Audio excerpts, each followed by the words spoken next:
Welcome back to another episode of the Twin Elements podcast, proudly presented by Venture Hunting and Outdoors. If you're like us and passionate about hunting, spearfishing, and many other outdoor-related pursuits, with an eagerness to fast-track your learning, then this is the podcast for you.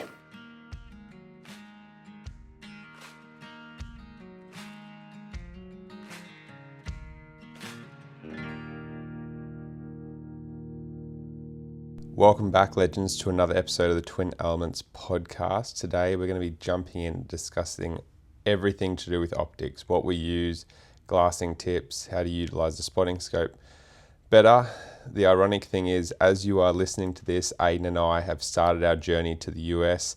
We're currently sitting in a hotel room in LAX, and when you guys finally get to hear this, will actually be the first day that we touch back down in Australia. So hopefully we've had a fantastic trip, and hopefully you guys have been able to follow along a little bit on socials, and we've got plenty of content for you guys to roll out in the next 12 months or so. But we'll jump into this podcast. As usual, if you guys have a listener question that you want answered on the podcast, please send us an email at info@twinelements.com.au with the subject line FAQ. Or equally, you can send us a message on Instagram at either the Twin Elements, Ayden Doumtsis Outdoors, or James Doumtsis Outdoors account, and we'll get to it on a future podcast. So let's jump into using those optics. We have recently teamed up with Day 6. They design and build specialised equipment for hunters. Their arrows and outsert combos are hunt ready straight out of the box. Head to their website to check them out today. Or for our Australian listeners, head to Venture Hunting and Outdoors, who stock the brand. So this year, like much of our setup, we've sort of shifted and aligned more with everything that Venture Hunting is sort of stocking. This is just easier, so that as we've aligned ourselves with the brand that, or Venture in a retailer that is going to be supplying, you know, a lot of Australian hunters with really quality gear. We just wanted to be able to have really open testaments as to what we're using. So we have made the shift to Leupold Optics. Not only that, but also because of their really great reputation and obviously the quality glass that they have. So for me, I'm running the Leupold 10x42, the BX4 Range HD binoculars. And as you heard in the title there of sort of the binoculars I've been using, they have range finding capabilities which within the binoculars, which is really, really useful. It's not something that I initially thought I would really love, but for me it's perfect for my rifle hunts when guiding clients up at spotted safaris. So hunting in North Queensland where it's fairly open, there are a lot of open gullies, sandy creeks, things like that, the basalt wall, and being able to range, for me, chital deer, and then talk the clients in and say that, we're 100 meters away. It just saves me having to grab my little, Leupold Optic RX full draw rangefinder from my binocular pouch that I use when I'm bow hunting. And basically I can range sort of deer size objects from over 1 kilometre away for the rifle hunters particularly. The glass quality itself is really, really good. As you're about to hear in a second, it's probably not as good as the binoculars that James is running, but for me, being able to glass really well, I think just through habit and mannerisms, and probably has become a bit of a learned skill for me, is definitely glassing. I just find it a really good set of binoculars to be able to run, and as I said, it's great being able to watch a deer, and as it's coming in either closer or walking away, still be able to verbally say to a client, yep, I've got it there, we're watching the same deer, it's that stag behind the tree, he's at 107 metres. And if he sort of walks and turns us on and goes to 120, I can still have a range on him the whole time. As soon as he stops, just confirm and clarify with the client and say, yep, he's now at 120 metres, and then be able to watch and still have that client make the impact rather than have to sort of swap between binoculars and rangefinder. And it just makes it a lot more seamless and easy for me in that particular hunting application. And again, there's archery specific options for everyone out there. So I do believe those optics come right down to around 12 yards within the binoculars, which is really, really handy. So I'm running the BX5 Santiums, and they're in the 10x50s specifically. I really like the 10x50s, even though they are slightly heavier. I find that in the mountains, the extra field of view really pays off. And it's just got something that I've become accustomed to using. The big difference I find between using Ayden's ones, the BX4, the range-finding ones a little bit, it's just a difference in weight. Like mine are significantly lighter. And for people, I'd say for the common folk even, that don't probably use their their binos nearly as much as what Ayden and I do, it's probably fine. But for us, I've noticed personally that like it does fatigue your sort of shoulders and muscles a fair bit more using Ayden's one than my ones, even at that 10x50 field of view. So definitely really enjoy mine a little bit better in that sense. Really good low light capabilities. And I think one of the best features of it that I've listed or had is it's really fog proof. Like I've never really had problems like with previously, even like high end brands.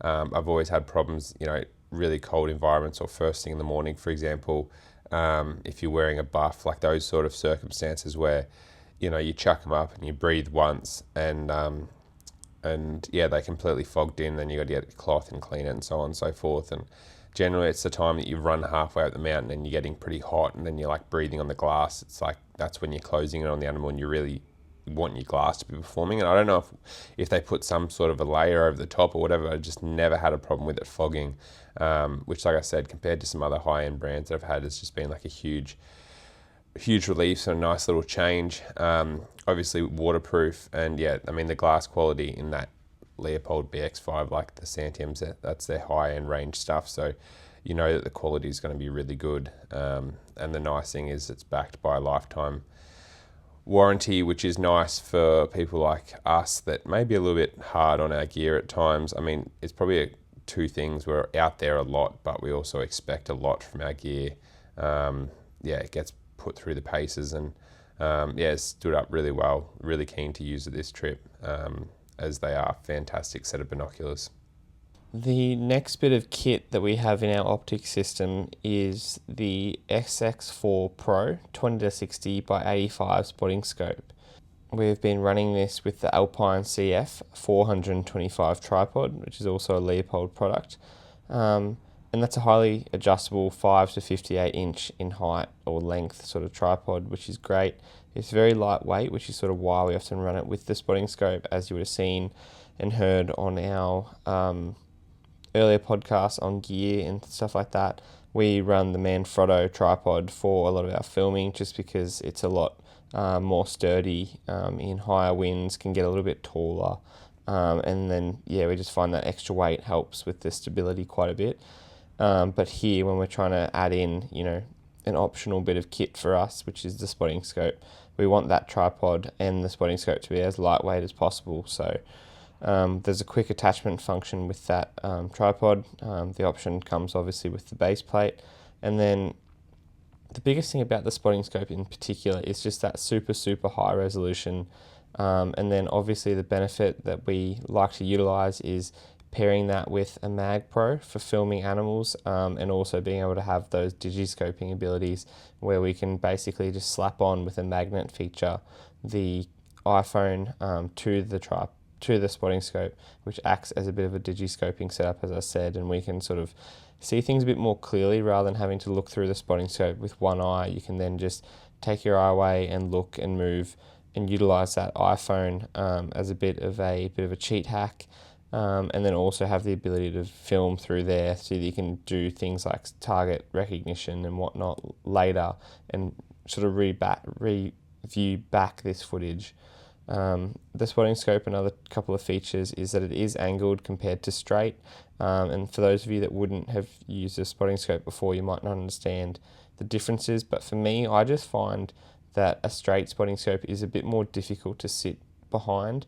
The angle, just for the way that we hunt, allows you to sort of sit on a mountain and look down a little bit and relax your head and your neck a bit more to look through the optical field, rather than if it was straight, it would have to, if you imagine, be like lifting binoculars to your head, and you have to sort of sit into the spotting scope a lot more and then navigate. So I think Not that I'd necessarily use the straight spotting scope too much, but I think for me they're a little bit easier to actually find the animal initially, but a bit harder to sort of sit behind for longer periods of time.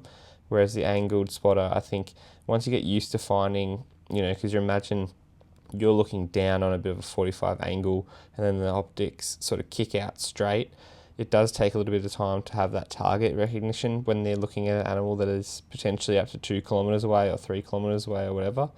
But being able to, as I said, look down and relax your head, also put a bit of cover and shade and stuff over yourself so that you can look down into the objective quite clearly is a really good benefit. And that's for us why we've gone and used the angled spotting scope in this instance. It is worth saying before we move on that this particular bit of kit, the spotting scope in particular, is around 2 kilos, 2,040 grams to be precise. So it's not a light bit of kit, but for spotting scopes of its size, it is actually a lightweight option. So it's one of those things that we're here choosing to add in that extra weight and not compromise on quality for us. I think to add to that and expand, a couple of things that are really important is and I see it all the time, is people use or get really good bits of kit, especially spotting scopes and stuff, and then put them on the flimsiest piece of shit Temu, tripod that they can find. And I think you're just not using it to its full potential. Even when if there's a slight bit of breeze or if you're touching it or whatever, that tripod's going to shake. And so, you're essentially getting a Formula One car and then putting in the crappiest fuel for it. It's just not going to perform like it should. Making sure that you've, even if it's a kilo, 2 kilos for a tripod, get a good tripod that's actually going to be able to support a 2 kilo spotting scope, and don't get some flimsy Temu eBay job, whatever that.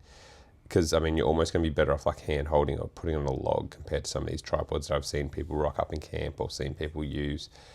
Another really cool feature with the spotting scope is it's got a little button on the side that you can screw and unscrew and actually change which way that angle scope is looking. So you can have it out on a 45, it doesn't have to be sitting all in line, one way. You can have it sitting out on the side, so you're almost looking to the left, and it makes it for me a lot easier on the mountain where you're not necessarily you can change the angle of the scope to essentially make it a lot easier to be looking on the mountain, and depending on which direction you're looking as well, if you're looking out to your left or your right, it's just a little button that I use, or screw button that I use a lot, and it does really, really make it easy to for target acquisition and just make it really comfortable, especially like what Ayden was saying, where you're sitting there for long periods on the mountain, looking out. So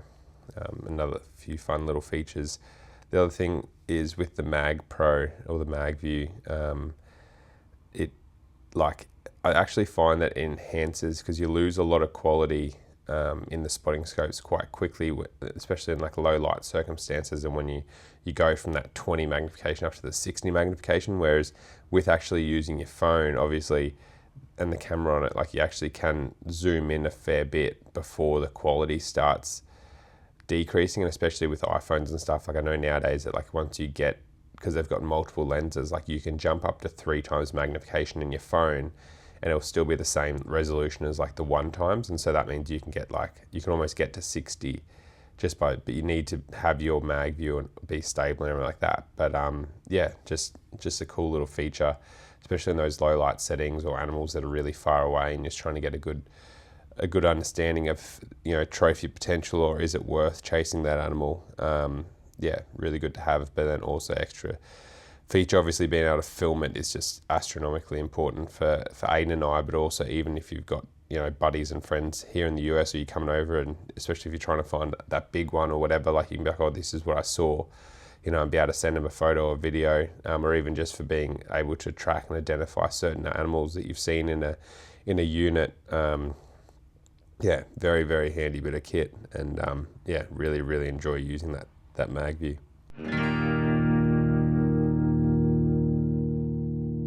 Venture Hunting and Outdoors is Australia's premier hunting retailer.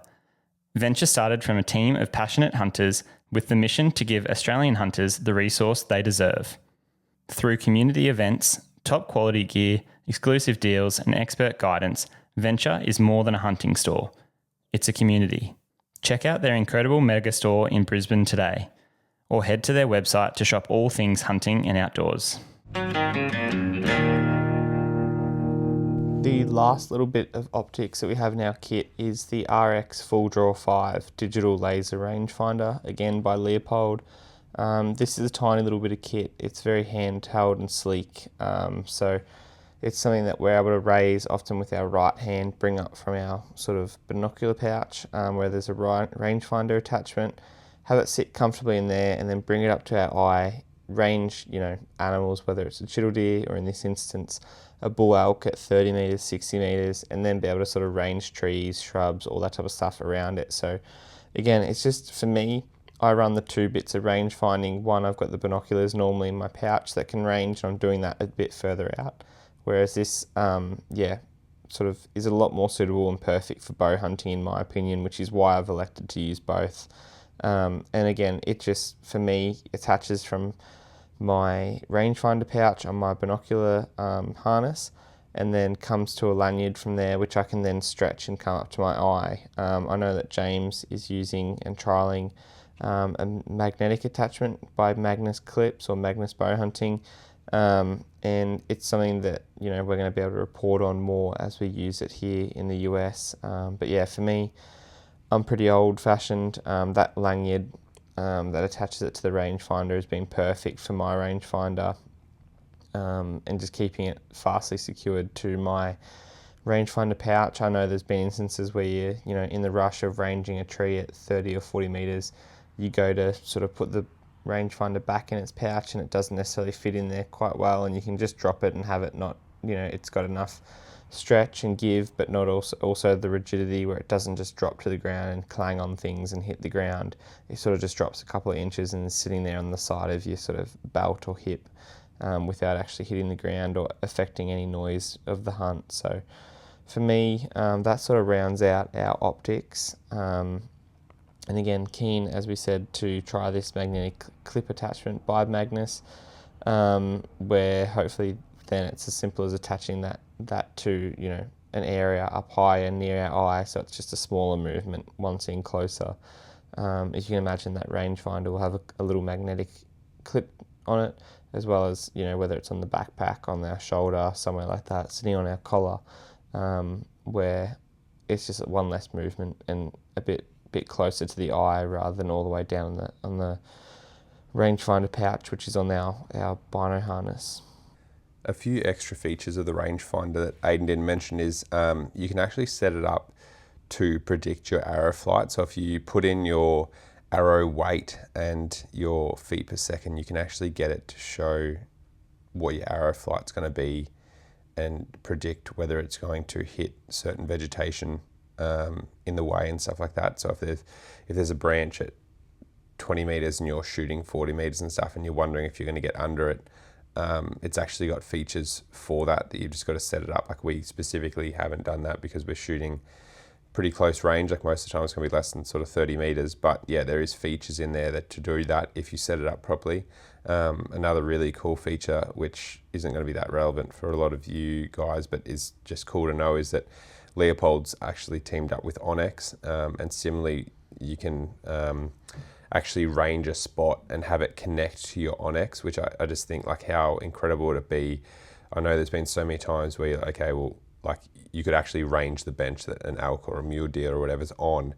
I know personally for me in Australia, like, there's been a few times where I've tried to, look at maps, especially in like flat areas, and be like, oh, it must be this little bench that they're on or whatever, and you try and like pin it, and then it turns out they're actually on the next one 200 meters away, and you've sort of got a bit lost, especially at like distance at maybe a K.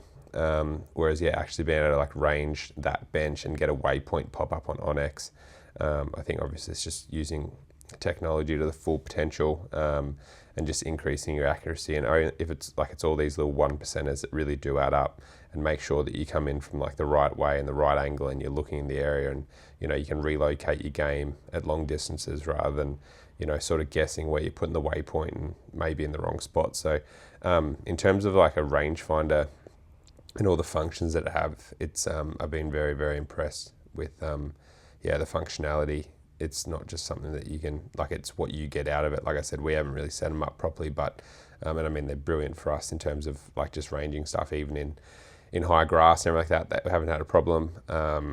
They've even got features where it's like range the furthest object in the grass and stuff to try and prevent it from getting caught up. But yeah, so there's a lot of functionality in these rangefinders. Like you can see, they've put a lot of innovation and design in them, and been very, very impressed. The topic that we're going to dive into next is spotting scopes. So I guess James and I will sort of preface here by saying that we didn't really use them typically like on every hunt in the past, but it's definitely a tool as we've developed and sort of progressed as bow hunters and hunters in general. It's a tool that we're now utilising more and more on our hunts, and especially as our hunting style has expanded and we're sort of moving more from, just going out in the bush and trying to shoot something to target a particular animal, usually in the trajectory of more mature, all that type of stuff.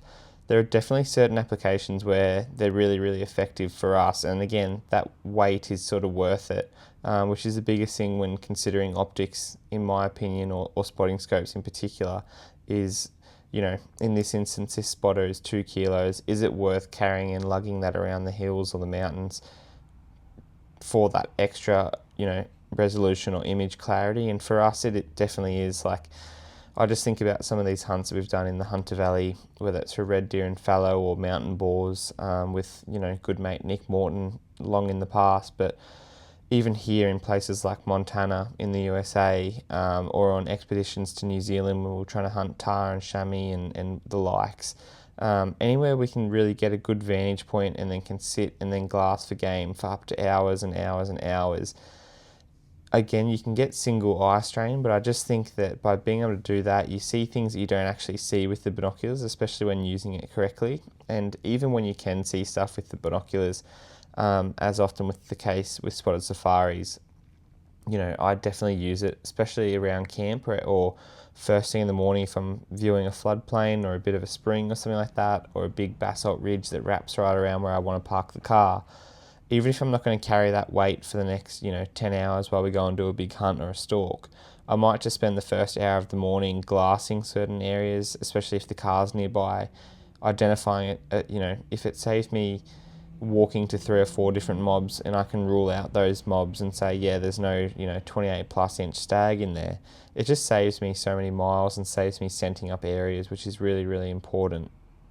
Yeah, I think Ayden summed it up perfectly there. It's as we've sort of started targeting and emphasising that next level, that mature animal, the spotting scopes really come into its own. And I think also too, moving closer to the Hunter Valley and having a bit more mountainous country to hunt. For me, I can't tell you how many examples now. Like, I pretty much carry it most of the time. And a lot of the time, to be honest, I've got vantage points that I can go and set up, not too far from the car. Like, it might be only a kilometre walk from the car. But what I'm doing with that is, I'm putting in the work to get the spotting scope up the hill to then save me the miles of having to go and potentially target an animal that I know that I wouldn't shoot, but I wouldn't be able to confirm that until I got there without it. And I think that's been the big thing, like having a lot of access now of sort of these like granite open rolling hills and stuff with nice benches and everything on them. Like,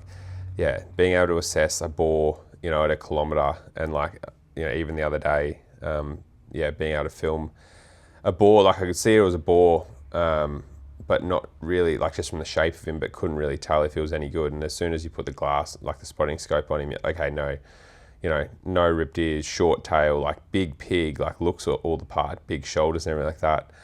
Probably good 80 kilo boar, but there's like no white hanging out the jaw, and you can literally see him like chewing on grass and stuff, like short green pick, and be like, okay, there's no whites there and like that.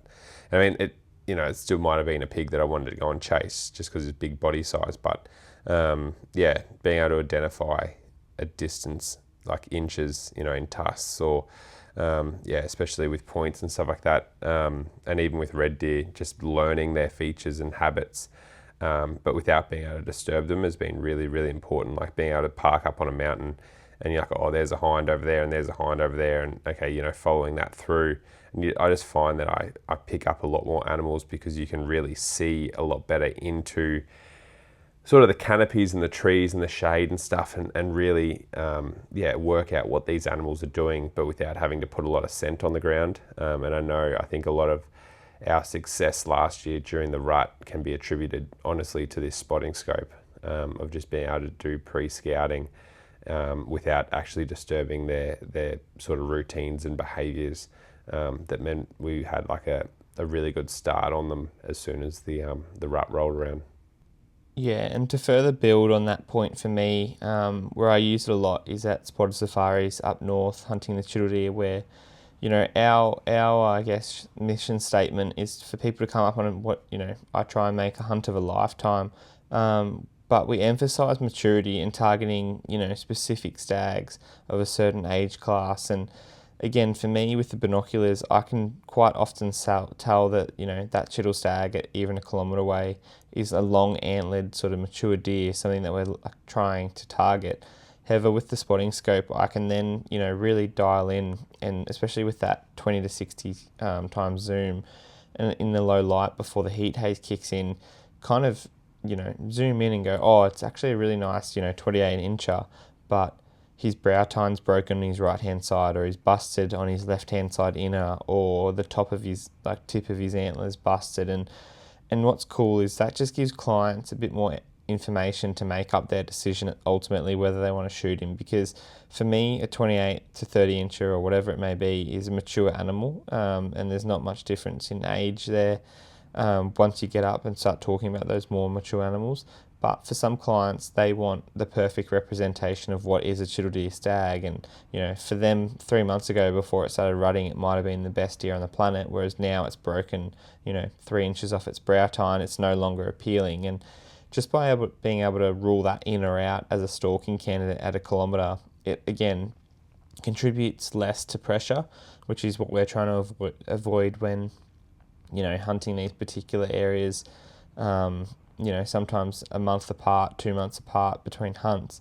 It just means that the deer population remains pretty low stress, less wired, less, susceptible to hunting pressure.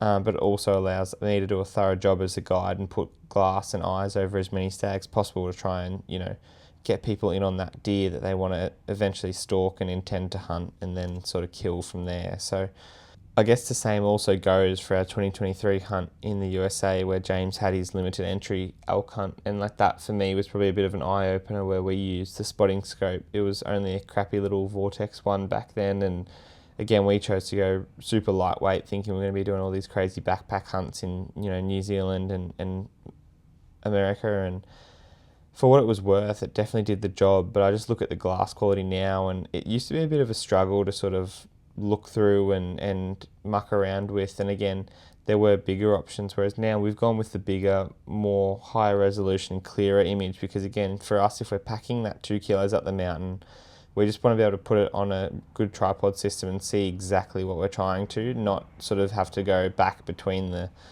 binoculars and, in the old case, that spotting scope and go, geez, is it busted? Is it not? Like, if you can't determine it with one or the other, then there's no point having both. But I just remember, literally from 5 miles away in the US, James and I being like, oh yeah, there's a mob of elk there. And James being, able to say, it's a 6x6, bull elk. He looks about this big, blah, blah, blah. And say, how big his beams were in length, but also he's not broken, or he is broken, or this and that. And again, it was just really, really good for assessing that trophy potential.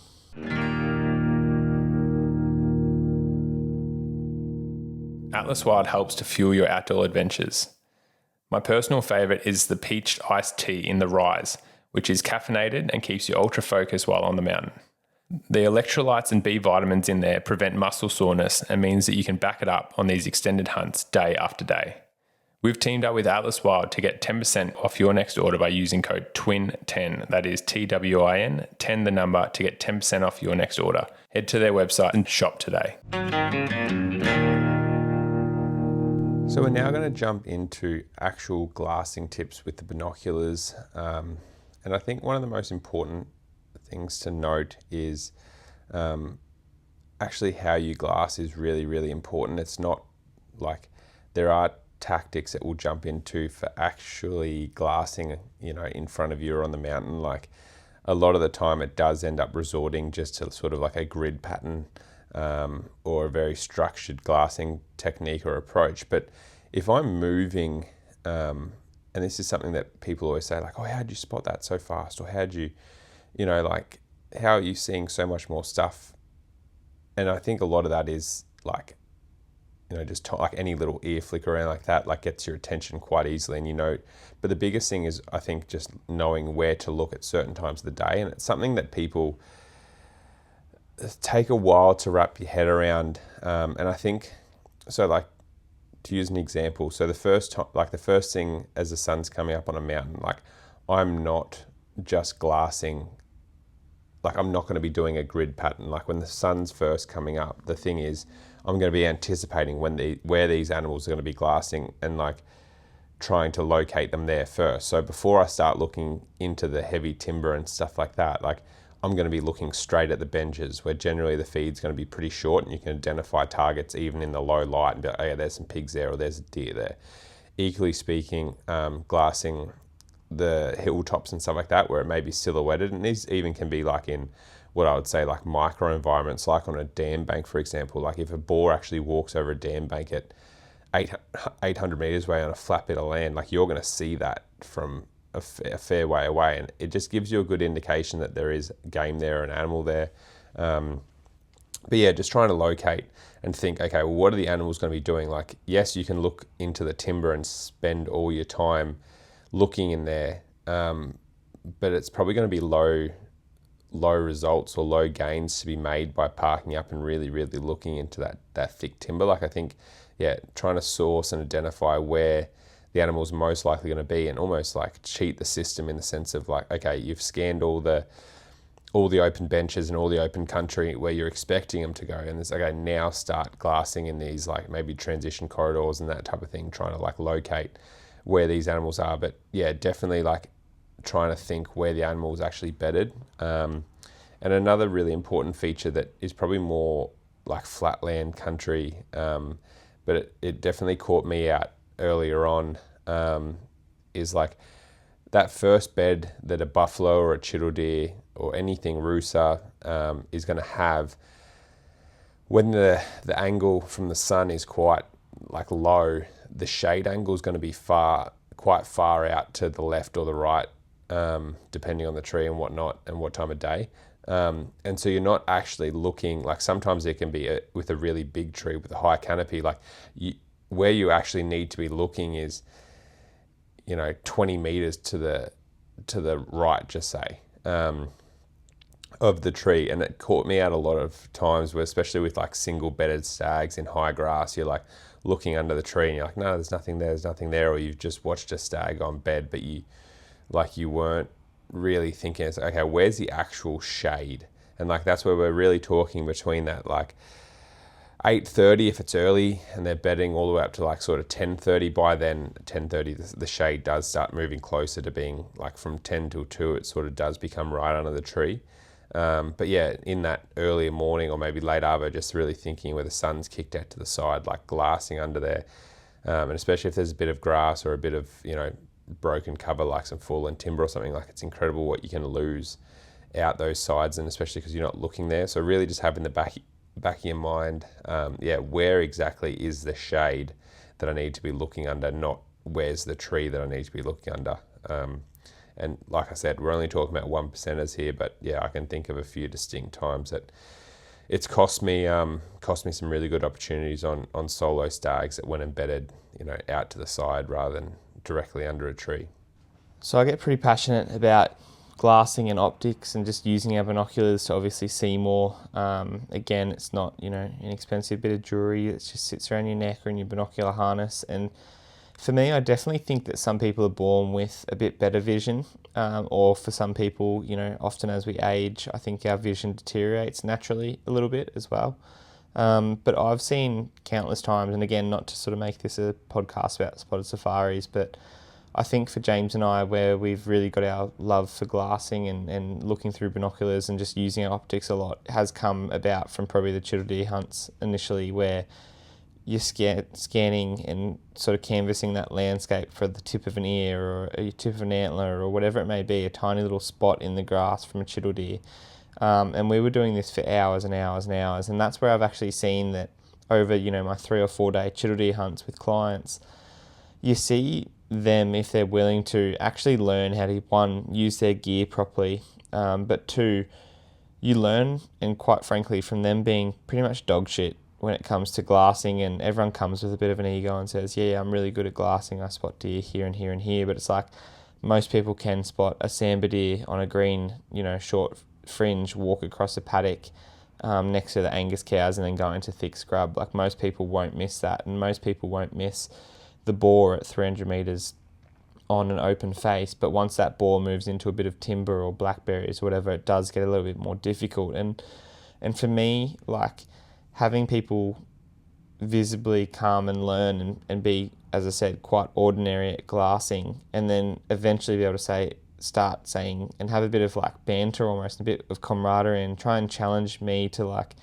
either spot the deer first or no, I think he's busted on that antler, and actually like be able to use their optics and glass, and like, there's so many different things. So like, as James was saying earlier, whether it's a spotting scope or with binoculars, I'll try and walk and find shade. So like, I'll walk and I'll park up in the shade, and that might be taking one extra step or one less step of where I want it to be, and then I'll just do a 180-degree pan of that area sort of in front of me. And again, when it comes to glassing and optics and stuff, if you're sitting down for a while having a bit of a look around the mountains, for example, you want to have wind breaks. You don't want to be just getting slapped in the face by the wind and not being able to hold your binoculars steady. You also want to be comfortable in glassing, warm, all that type of stuff, because if you're sitting there shaking and thinking this sucks, then you're going to do a faster job and try and scan things quickly. And sometimes you just got to be sitting there looking into that berry bush for, 10 minutes to do a due diligence and make sure that there's no deer in there or no pig or whatever it is. So, even when we do get comfortable and we've assessed an area on the mountains in particular, there are times where, James will get up to go take a leak or something, and he'll walk 20 metres and he'll have a totally different angle on that whole basin that we're looking at and be like, oh, there's a red stag just here. And you're like, where? I'm looking there, and it's only because you've moved 20 metres, to the left or right or up or down or whatever it may be on that mountain, that you've unlocked a new area of sort of, terrain or topography beneath you. And definitely moving along a ridge for multiple angles is one thing that I'd also suggest. It's also very much attributable to, flat land. And with the chital deer, for example, I'll take, a minute to glass what's in front of me, take 2 steps. And again, just because I'm glassing through literally hundreds of ironbarks or eucalypts or big vertical upright tree cover, I find that a chital deer can, or even a mob of deer, can very quickly blend in and hide behind that cover. And by taking a step or two, sometimes it just means that you see the arse end of a deer that you couldn't see initially, or the head of a deer is now visible. And that type of thing makes a huge difference. And I'll give you guys a bit of an analogy, because I know you guys, probably enjoy them hopefully by now. Might be a reason why you listen to the podcast. But for me, I'm just trying to explain to you what I'm doing there. When I pick my binos up, it's almost like if I was driving a car looking out the front windscreen. For me, and James was sort of talking to it a bit earlier when he was talking about the spotting scope, is I'll, rather than drive my car forward or start to turn right and curve the car and look through that windscreen on a different angle, obviously, I'll drive my car, park it, and which is me literally just getting the getting the binoculars up to my face.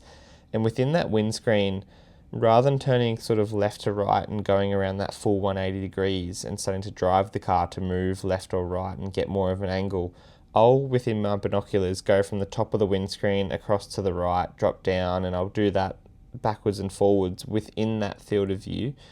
And basically I'm looking at the top of that bush, the bottom of that tree, all within my viewfinder. And I'll also be racking the focus of the focus dial in there. So I don't know how to describe it, but my brain will go, oh, there's a bit of a highlight there. And it might be on the top right-hand corner of my field of view, or that view that my binoculars have got. So I'm not moving, again, my hands left or right, or I'm not turning the car wheel left or right to show you guys like a different angle of the road. It's just where I've initially parked and brought the binoculars up to my eye. I'm going, oh, there's a highlight there in the top right of the windscreen. And I'll rack focus so that becomes one sharp and it's not blurry. And then my eyes will go to that top corner of the windscreen and confirm, oh no, it's just a blown out termite mound. Okay, it's just an iron bark that's now silver and bright because it's caught a bit of the sun. Or it's a chital deer's body that's illuminated in the early morning light. And I'll continuously do that. And then it might be that, oh, okay, no, that wasn't a chital deer in the top right. And then as I'm doing this grid and move down and back to the left, I go, oh shit, there's something there that looks like my body is, or my eyes are recognizing that there's a certain tone or texture or shape or whatever that shouldn't be there. And sometimes it's a branch, and it's just when you've gone through a whole field of view and you haven't seen a single branch, and then right at the bottom of a shady tree where you expect, again, talking about what James was saying earlier, where there are certain places at certain times you're expecting deer to be. If it's, 2 o'clock in the afternoon or between 12 noon and 2 o'clock, and I go over a really good patch of shade and see an upright vertical, stick coming out of there, I'm going to sit there and glass that for, it might be minutes if it looks like an antler. I can obviously tell that it's a bit of, iron bark or whatever it is, or a fallen log or a bit of debris, then I'm going to move over it pretty quick. But if I've got any suspicion that that could be a stag's antler just sitting there, as he's bedded below the level of the grass and I can't see his head and ears, but just a tip of an antler, I'll just sit there for a couple of minutes and glass and rack focus. Or I might take a step to the left and go, oh shit, that stick that was initially one sort of branch now has an inner, on a slightly different angle. But again, coming back to the analogy of the car, I'll basically scan that whole windscreen that's in front of me directly at 12 o'clock before I start turning the wheel to the right and moving towards 1, 2, 3, 4 o'clock as that clock face comes about. And basically what I'm urging you there is it's not as simple as just going, oh yeah, left to right in one sweep. Yep, I've done it. It's left to right in one sweep, but within that field, you're looking in each little bit and gridding in my, the way I do it, every single little quadrant that is available to you, and you're racking focus and going, yep, there's nothing at 60 meters and there's nothing at 900 meters within that field of view. And again, often you miss stuff, but that's why you take a step or two and then re-glass again, and you go, oh, that thing that I saw earlier, I've now confirmed it as a deer. And there's just so much to glassing. And again, with the safaris that we do, we'll literally do this for hours in a day. It's just glassing. Like you're taking a step, glassing, taking a step, glassing, taking a step, glassing. And it's because I know there are deer in front of us. It's just that we've got to turn them up. And for me, it's often the case whether you're in the mountains or, on the flats hunting buffalo or pigs, on watercourses and stuff. Often the times the animals are actually there. And I think that's where, when you get good at glassing, you realise pretty quickly that the wind isn't actually this thing that's out to get you quite often. And a lot of the times you realise that people, I think, blame the wind for their inability to actually locate game earlier. And they'll often walk through scrub that they think is devoid of life or has nothing in it. And then animals will run away and they go, oh, the wind. Whereas if they actually had stopped and glassed, or glassed similar to what we do, for the last little bit of time, they realise those deer were there and ready to be found for a long, long time. But they're just some of my thoughts anyway, in regards to glassing. But the biggest one is just making sure you're comfortable, and then if you're going to glass, you sort of do it properly. I think with the gridding analogy, important factors within that as well is, like we'll talk about like on flat land, like if we go back to the windscreen analogy that Ayden was saying, more like if you look at, like if you have a y-axis that says 1, 2, 3, 4, 5 all the way up to 10, and an x-axis that goes all the way from ABC all the way, like a battleship sort of formation. With that y-axis, like you're only doing, like on flat land, you're pretty much doing one general scan across the horizon almost. But it's not to say that, like, of the 100% of energy that I spend into glassing, I'm still, and that's what I was saying about the importance of like spots, and like what Ayden was saying, like I'll still emphasize and probably spend 70% of my time only actually looking in certain areas where I think the deer are going to be bedded, and like really looking into that shade. When we talk about like changing, and doing multiple grid scans, that's really in the mountains where you're like scanning one field of view in a mountain, dropping down, scanning another field of view. But even then, like I'm very much targeting and spending my time, like you'll skim over a lot of country that you're hoping to pick up. That's where you're hoping to pick up like that sambar stag walking across the hill and stuff. But a lot of the time where you're like actually spending, or for me anyway, I spend a lot of time where I think the animals are going to be. And an important sort of factor to try and get into your head, which I think people do poorly as well, is like people expect to see a whole sambar deer standing on the hill or a whole red stag standing on the hill. And like sometimes, you do get lucky and at 1,000 meters, a red stag just walks out into an open. You're like, oh, there's a horse-sized object that's, like standing red in the sun. Like, yeah, okay, I can see that.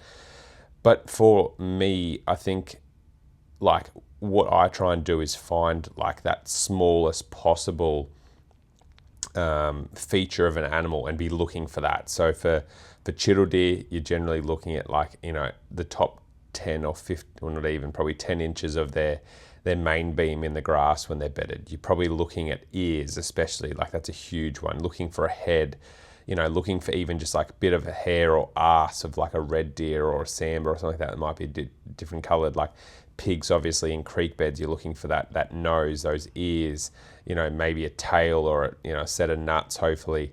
Like all these little features, and like it's quite rare that you get to see the ultimate whole picture of an animal that's just like bedded under a tree or bedded under a log. Like quite often you're looking at these fragmented sections. And I think if you're looking at an ear, you'll definitely identify a whole pig. And that's where I think people try and find the whole animal, even when they're up and walking around and stuff. And often, like, especially in high grass, like I can't think of how many times, like even recently up in the Northern Territory, like, I spotted these couple of banteng cows that were in the grass, at 400 or 500 meters away, and the people were like, oh, how'd you see them? And it's like, because I wasn't looking for a banteng, I was looking for like the tops of their back, because I knew that the grass was chest high and that we'd struggle to see them. And so all I was looking for was horizontal lines, which sounds a bit crazy, but it's like, okay, then as soon as I saw a horizontal line, I had to watch it for about 30 seconds, then I saw it move, I'm like, oh, there's banteng there. Which like just shows, like if I was looking for that whole banteng, like even a banteng, which is that cow's probably a 500 kilo object and you think should stand out clear as day. But once you take into the factor a bit of vegetation and grass and stuff, like it doesn't take a lot of grass sort of heads to be overlapping to break up or like completely remove your sight picture of what you're trying to find.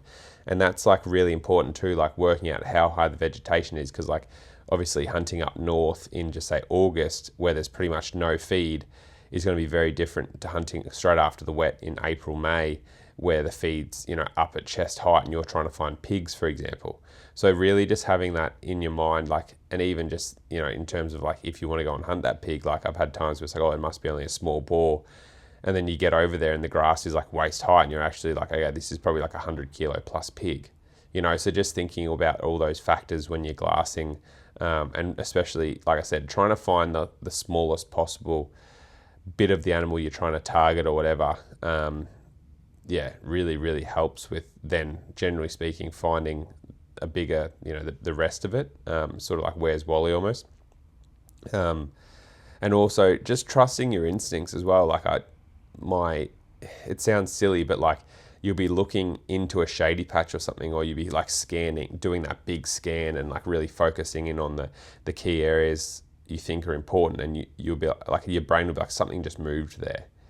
And like it's an instinct I've probably had to like trust and grow on, in the sense, like I can't think how many times something is like, oh, something moved there. And then you glass and you glass and you glass and you keep glassing until your arms feel like you're about to fall off. And then something flicks its ear again, and then you realize that like 20 meters back in the shade, there's a chital stag bedded, or there's a pig that just flapped its ear, or whatever. And I mean, sometimes it's something as actually I wouldn't say sometimes, it's most of the time it's like a little wren hopping on the ground, or like a butcher bird or something on the ground, or a kookaburra that's moved. Like most of the time it's a flash of a bird that's caught your attention, and probably more often than not you don't actually identify what moved. And I mean, it could have just been a leaf falling from a tree that caught your eyes.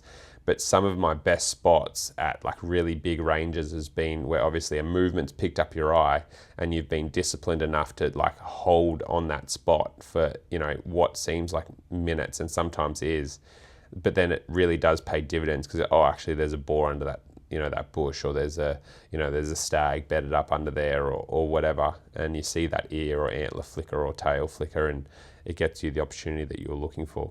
What James is talking about there is pretty much like the crux of my existence as a guide in North Queensland. Like sometimes you're spotting, the tip of an antler and tip of an ear at 600 metres away in that heat haze, and all you see is the tiniest little flicker. And for me, like to give context, it could be after a 3 or 4 hour walk that morning, seeing a few, deer move through, but nothing worth necessarily shooting. And where it gets unfortunate for me is that I'll have people, walk 100 metres, 200 metres, and you feel that pressure build as a guide, where the clients are getting dejected, like, we haven't seen anything, we're in the wrong spot. And it's like, we haven't seen anything yet. Like the reason we're here and the reason we're searching so diligently for something is because there are rubs, we're in the right area, like all of this type of stuff. And it is a matter of like just picking it apart a piece at a time. And the amount of times, as James was sort of saying there, that I'll see something, and I know my clients, for example, on day 2 and 3, after watching me for like the first day glassing, they get excited when I have the binoculars up to my face and I'm rack focusing and I'm like, I might have something. And I say, it's 600 metres away, it's blah, blah, blah by there. And they'll just watch me glass it for 3 or 4 minutes. And then even if I can't get it, refind it again over that 3 or 4 minutes, like sometimes a stag, you might have just caught him turn his head slightly at 600 metres, and he's not going to do that now for 10 minutes, like James was saying. But when they get excited is when I keep the binoculars up to my face and I'll take a step to the left or right, like a metre or two, and just sometimes being able to look through those trees rather than at those trees, and look through it on a slightly different angle, as I said, like 1 or 2 steps to the left.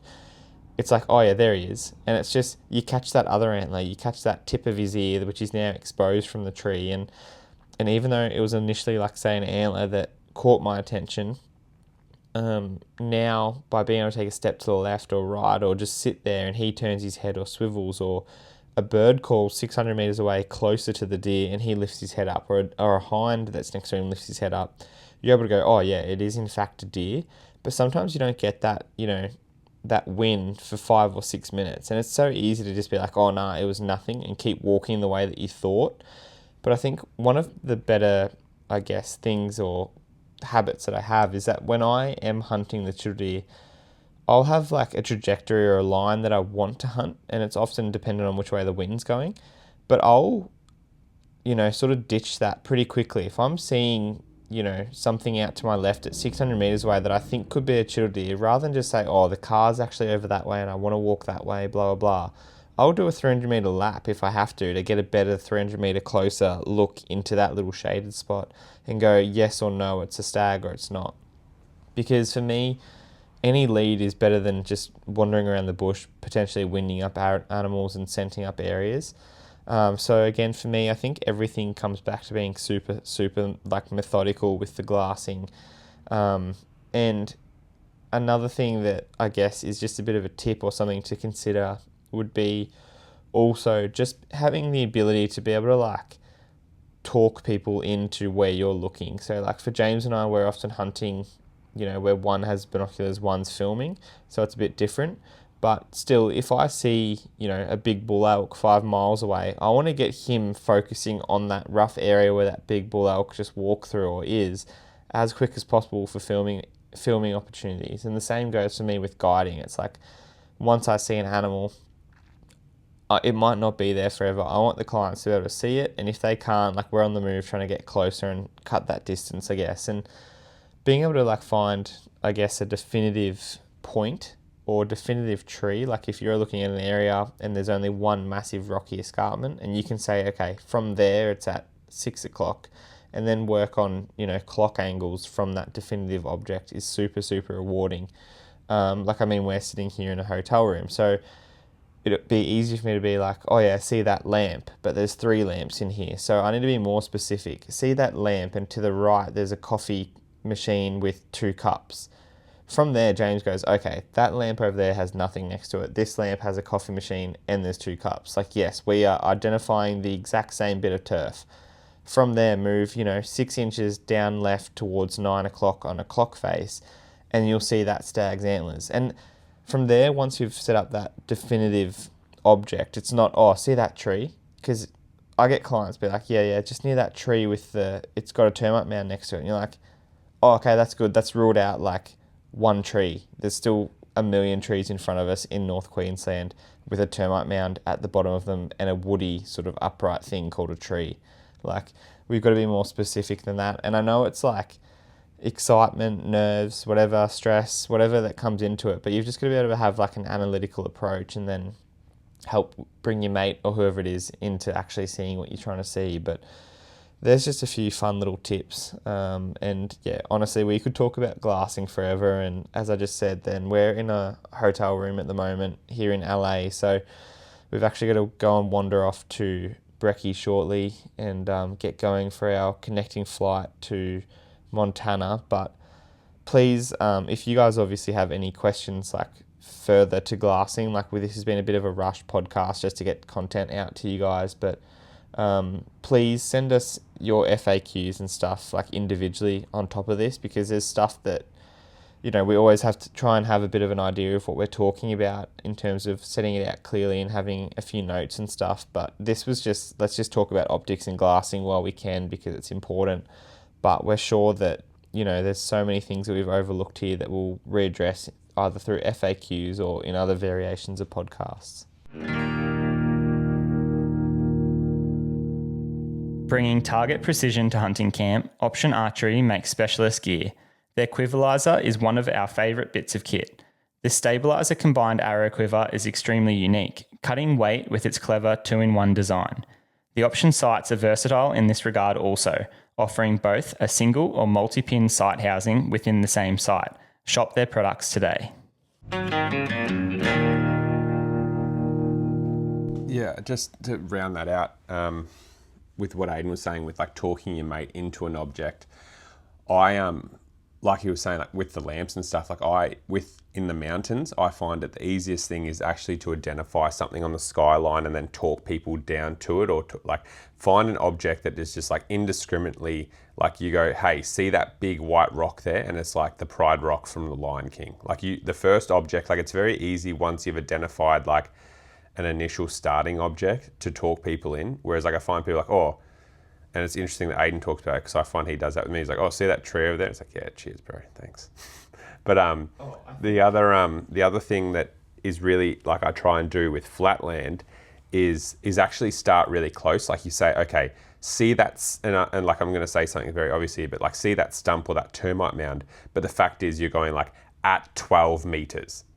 Like, you mean, like you're like, it's not the termite mound out there at 500. Like you're starting at the one, okay, see that termite mound at 10 meters or 20 meters. And then straight line past that, there's a stump, that burnt stump, or it kick, that log that points out and kicks up to a right and goes to a sharp point or goes to a Y, and then see those 2 saplings there. We'll look between those 2 saplings at 400, and that's where the stag's feeding or whatever. And I find that with the flat stuff, starting really close helps. And I mean, always starting with a very easily identifiable object at the start.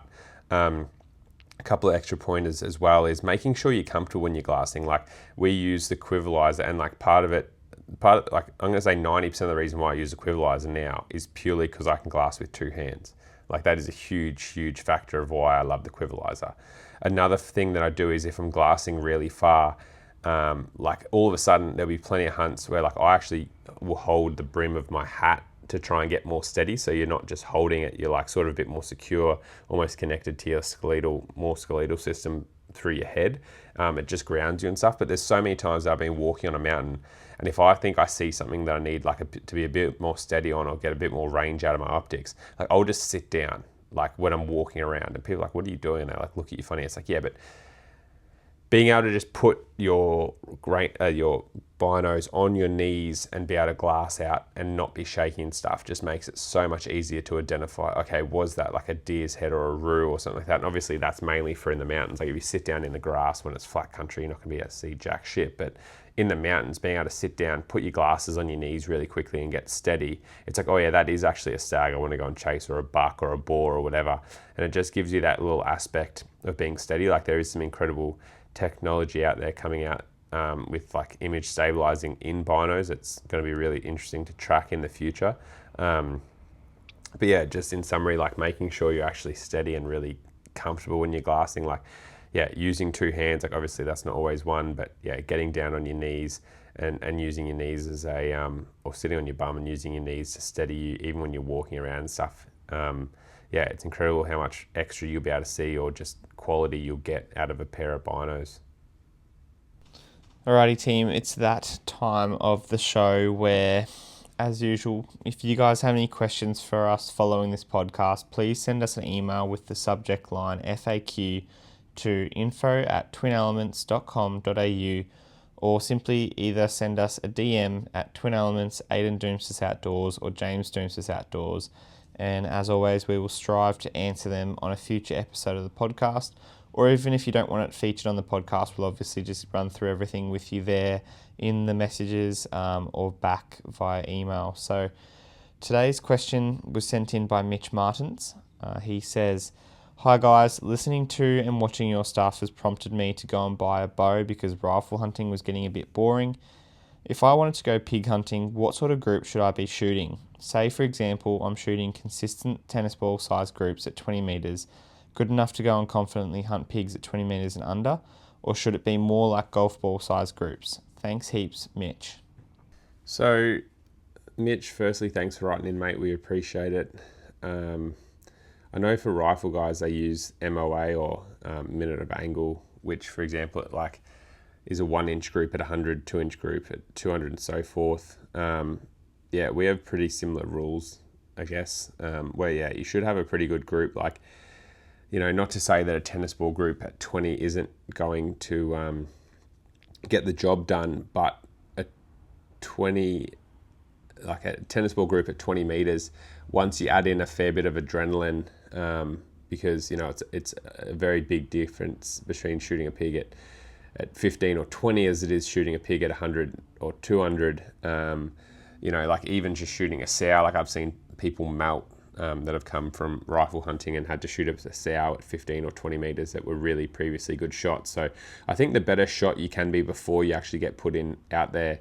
And I mean, you might be a very experienced hunter with a rifle, and so you've had a lot of these close encounters and be able to control your nerves, but I certainly see a lot of people turn to water, even on just a sow. So probably the better you can, but I would, yeah, if you're shooting a tennis ball at 20, I'd probably try and get a little bit better, but not to say that, yeah, you can't definitely go out and give it a go. I think it's really important just knowing the anatomy of the pig or whatever you're chasing, just to make sure that you're actually trying to put the arrow into the right spot. That's probably another big thing with rifle guys, and not necessarily a question, but I've seen a lot of guys with the rifle that have like sort of probably just gone more like center of mass and always had pretty good results, just because of that shock wave that gets sent out, and, you know, the animal might run 50 or 60 and expire, whereas with a bow, yeah, you don't necessarily get that, like it's all off hemorrhage, obviously. So making sure you understand your anatomy, understand exactly where you're trying to put it. I see a lot of guys also put it low behind the front leg, or in the neck, which obviously with a bow isn't going to really work. So just know your anatomy really well. You know, hopefully you control your buck fever. Ayden did a really good podcast on that earlier in the year, so go and check that one out. And if you're shooting at 20, you're shooting a tennis ball at 20, you know, if you can get it better than that, that's fantastic. But I'd also say that if you're going to stick to only shooting 20 and less, then that's probably good enough to go out there, mate, and have a crack at some pigs. So hopefully you get amongst it, and we get a photo, Mitch, in the near future of you with a big gnarly boar with a bow. Yeah, I'll touch on that a little bit as well, just because similar to what James was saying there, I think you get a lot of guys that come in and say, yeah, I'm shooting a 5-cent coin at 20 and a 10-cent coin at 30 and a 50-cent coin at 40 and work all the way up to dinner plates at 100. And that's all good to be able to be an incredible archer. Whereas for me in particular, I think this question hits home with me because I'm not particularly the best archer, but there are a few things that I know have really brought my groups in. And for me, that was switching from like an index release to a back tension. And I think if I went the next step from a back tension to a hinge, from a thumb release to a back tension or a hinge, my groups would probably get better again. But my next thing I was going to ask you, Mitch, and this might be just something to think about too, and for anyone else in a similar boat, is if you're shooting tennis ball groups at 30 or 20 because you're only shooting at a tennis ball sized dot on a piece of, target or whatever, try actually putting a 5-cent coin little white sticker on a dot or, a tiny little marker on a hay bale or whatever you're shooting into, and just see if that brings your groups right in. Because I know for me sometimes, like if I aim for the shoulder of a chital deer, my variance might be a couple of inches. Whereas if I aim for that dot or that tuft of hair on a chital deer, it brings my grouping in considerably, even at 40 or 50 meters. And often I think that's just the case of really narrowing down and getting a bit of tunnel vision as to where you want to hit.